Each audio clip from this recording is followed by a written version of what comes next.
Oh, hello. You've caught me making dinner at my home abode. Come in, come in, come in. Come on, I won't bite.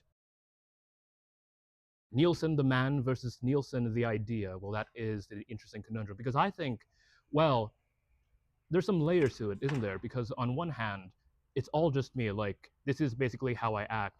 But on another level, I am somewhat of a private person. I tend not to like overshare my how do I put it, my more intimate or personal details, or at least I try not to.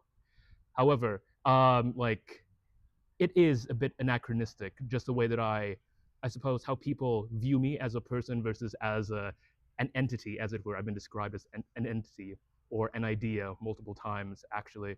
I think I am a little bit more laid back than more people actually tend to realize. Like on the exterior, I tend to be a little more, how do I say, hyperactive, a little spry for my age, maybe as I reach the old age of 22 in the what day is it today?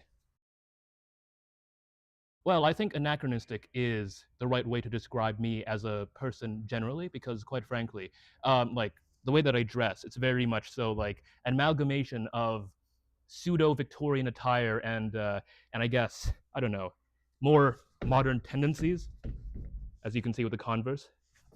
However, this also pretty much goes into my style as a person because I am deeply influenced by the likes of just Bruce Timm and like what's his name and Darwin Cook, where they have this kind of timeless aesthetic to them, where they tend to reference the 1940s a lot in terms of their art style, but the stories themselves, the technology, are very either futuristic or very modern, which kind of creates this very retro futuristic vibe that I always kind of strive towards, or at least that's something that I'm deeply interested in as an artist and a person because I just utterly love science fiction.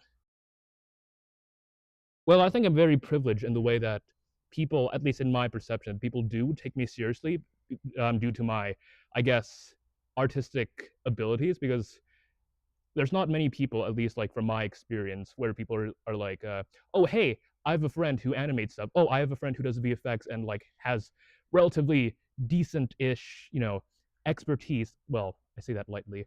Expertise with making things look cinematic or so on and so forth. Because at the end of the day, I do just like having fun. Um, because like film, if you're not having fun with it, like what's the point? That's kind of like my philosophy with it.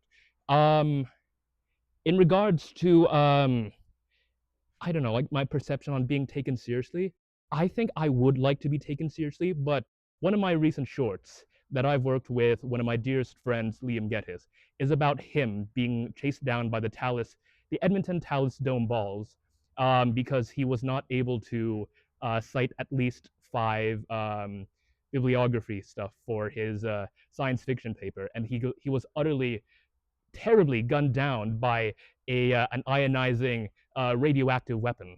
I kind of like made this kind of silly term with my friends where I encourage them to make quote unquote cinematic shit posts.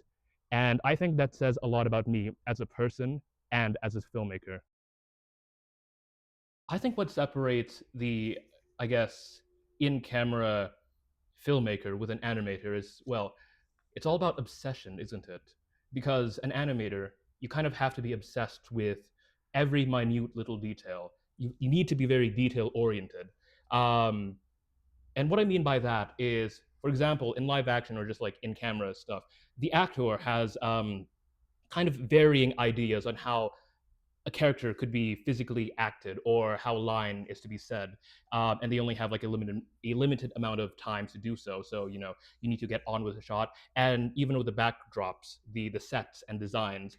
If you're shooting outside, there's a bunch of exterior physical factors like wind blowing the wrong direction or the lighting becoming a little too dim from lack of sunlight exposure and etc. With animation, however, it forces you to be a control freak and take all those minute factors and force you to actually play with the timing. Um, and I think that's very much me as, I guess, a filmmaker as a whole, because I bring a animation perspective when it comes to my more in camera stuff.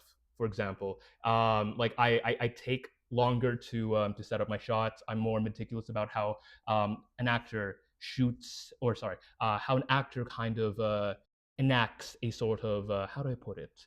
A silhouette, as it were. They need to be striking with their poses. They need to be clear with their directions and actions. And I just think it's all about just control, really.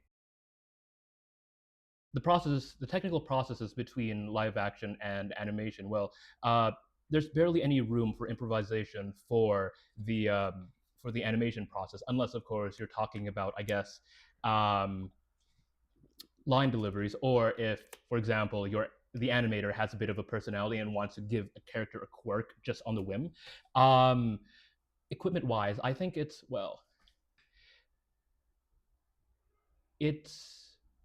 I guess in some ways either or could be a little more liberating depending on what you're used to and what you actually do have, because on your phone you have the ability to both record and also animate, but it's also very skill based. The one requires a little more discipline than the other, but again, it largely depends on the style. Like, for example, um, you can go like the full on like planning a film without a storyboard, like guerrilla style filmmaking, like Werner Herzog, for example, or something like what was that David Lynch film, like Stupid Land, I think that's what it was called. Yes, where it kind of has this more like on a whim approach, but yet at the same time, it's still utterly just beautiful and wonderfully like it does what it does best, essentially. And also, just the general thing between the two of them is time as well, time and money. Neither of which I actually have.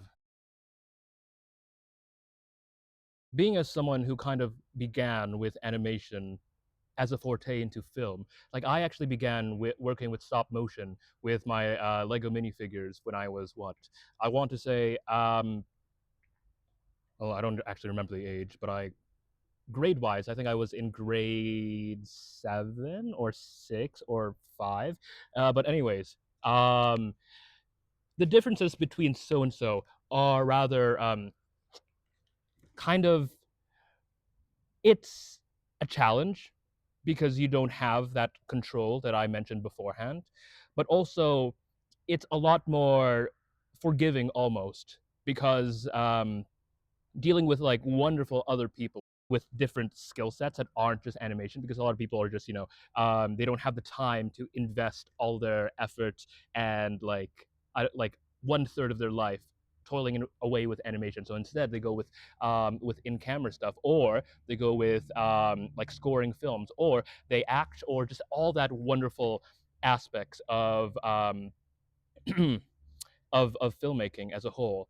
In the very beginning, I was obsessed with the idea of making pictures move, and the that fascination was like a very much like early film sort of thing, like George Méliès, for example, whom I cite as one of my uh, influences and inspirations as a filmmaker, um, because he basically began with like trick magic cinema, and eventually moving forward into narrative pictures, which is very much the same vein as I did it. I started off like with a bunch of like animated shorts, and then I started to venture into live action compositing. So taking all those like toys that I have like animated towards, green screen them, and then put it behind a like my friends. The journey, however, though, it is like I think as an artist, it has like kind of shaped me into like my philosophies, because again, I bring my animation sensations to my live action shooting, because I just like that degree of control and and mastery over the image. And again, it just opens up a bigger ground for collaboration with people, different skill sets and interests. Stylistically, with animation and for live action stuff, I like to say I like to think that both have their strengths in regards to like being a storytelling medium or tool. Because I think, in my opinion, well, not just my opinion. I think many people have this very same thought where animation tends to be a little more intimate because it's very much drawing from, well, drawing, do you get it? Because 2D animation. It's drawing from your own kind of like your subjectivity, your stylizations, all of your very minute little like the things that make you tick explicitly and implicitly. Whereas for live action, you kind of have to invite others into a like more grounded space, which may or may not end up uh, deterring from that subjectivity that lies within. It very much depends on the intention of your film because um, I think these days I'm trying to, just because of the time and effort that it takes to animate a film, um, I would like to save like bigger animation ideas or just bigger story ideas that kind of fit the realm of animation. So if I want to do another animated film, like a bigger, like bigger scale, bigger story and everything, it has to be a project that kind of like suits well or that makes sense in animation. Something that like I don't necessarily have to like, because if I can just do it in live action, for example, then I might as well just do it in live action. Well, at the end of the day, it really is just a tool to express yourself. I can see myself going forward in both directions because I do swing both ways in, just filmmaking as a whole. Any film, really. So, because filmmaking in itself is as this is my very, very, very bad thesis statement because everyone has made this point already. It's an art form, and as an art form, it has to be, it very much is a subjective and reflection of reality and and objectivism, I think. um, Going forward, I think I would like to see myself do maybe just like as much as I can with both mediums, because on one hand I like being able to collaborate with my friends and having that kind of like free range sort of thing. But also with animation, I just miss the control that I get and just being more personal with myself. Like, for example, I made a film in, I want to say, uh, 2023 after I yes. There was this wonderful film that I made, a cult classic, if you will, based on a quote by one of my friends, Meg Patel, called "I Need Sleep." And the quote is, "The tracks look mighty, really comfortable this time of year," or something along those lines. Sorry for butchering the proverb, but that is something that I physically can't really do in